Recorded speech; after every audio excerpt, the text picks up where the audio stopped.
you so much again for joining me on this channel. As always, I'm very grateful for all your previous views, likes and subscriptions.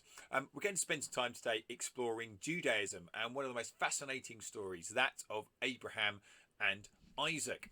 To give you a little context to the life of Abraham, here's a fantastic piece of artwork from 1646, that's about 4:45, by Rembrandt. And one of the things that's interesting about Abraham is how he has a covenant with God. Okay, here he was as a farmer, 75 years old, quite happy with his wife Sarah, and then God appeared to him and said, as you are faithful, I'm going to make a special deal with you, a covenant, a two-sided promise. If you are faithful to me and you obey my commands, I will give you many descendants. I will make sure that I am your shield, you'll be protected, and of course you will have your own homeland. Abraham decided to take up this offer, moved, went on a journey, and in the process God changed his name from Abram to Abraham, which means father of many. And this illustration by Rembrandt shows one of the stories which I really ought to do another video on at some point, where Abraham is entertaining some angels. But let's get back onto the main track of today's session, which is all about Mount Moriah. Now, Mount Moriah is a special place, meaning an area of teaching. And God says to Abraham, I want you to take your son Isaac. Now, Isaac is a name which means he who laughs, or my apologies, someone who laughs. Because when his mum, Sarah, found out she was pregnant, she laughed. And you might know someone today with the name Isaac.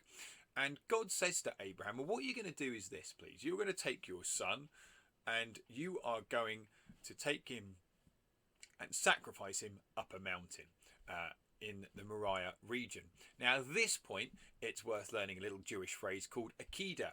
Apologies for my pronunciation, which is a reference to the binding or the sacrifice of Isaac. And think about that covenant that Abraham had with Isaac. Think about how, even though Abraham knew that God promised him many descendants, I wonder if, and we've got to be a little bit careful here because it's not explicitly expressed in the Tanakh, but there's no harm in doing a little bit of what I call empathy work, standing in someone else's shoes and seeing what they might be feeling. I wonder if he thought, well, I know I've been promised many descendants, but what if Isaac is not going to be one of those descendants? What if actually he is going to be literally sacrificed as a test of my faith?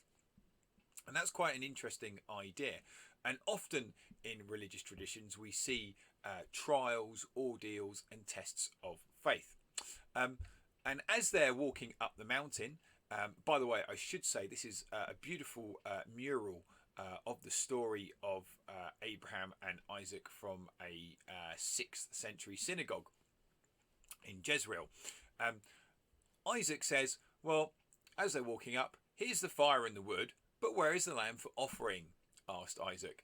And Abraham says, God will see that we have a lamb for the offering. Again, this is taken from the Tanakh, the Jewish text. And what's interesting, this is quite a bold statement, isn't it, from Abraham? And we must be careful again not to see things in the text that aren't there. But is this an absolute statement of confident faith that Abraham knows that God will provide a solution and Isaac won't be sacrificed?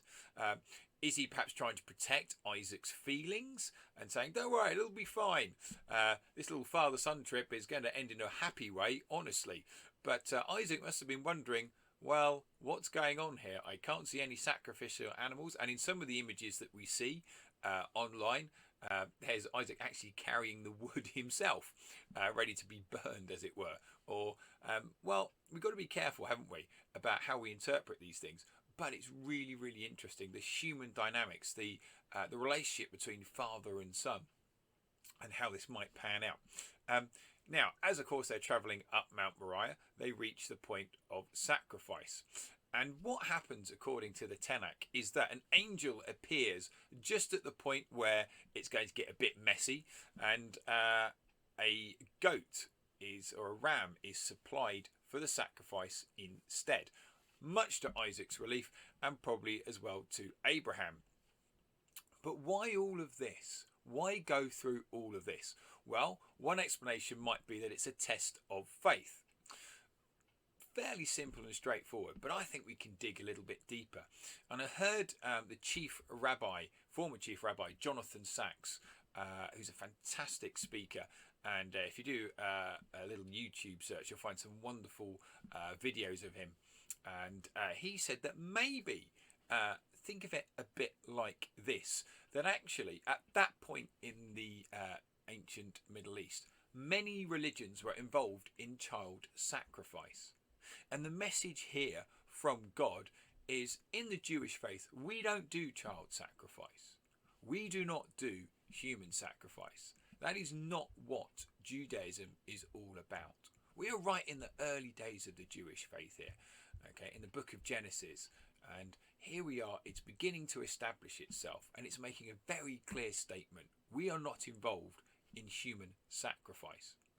And the other thing as well that Jonathan Sacks pointed out is that it's a reminder that your children are not your own in the Jewish faith, that children are a gift from God, that children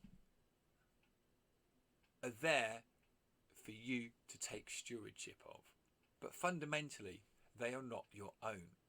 And think about Abraham, think about how he was promised these descendants through God. And actually, that's a really significant idea, isn't it? That children are not property, they are a blessing, they are a gift, and they were given to you by God, and fundamentally, God is in control of their future. So, there we are. There's a little bird's eye view of the story of Abraham and Isaac. As always, thank you so much for watching, and of course, enjoy your learning.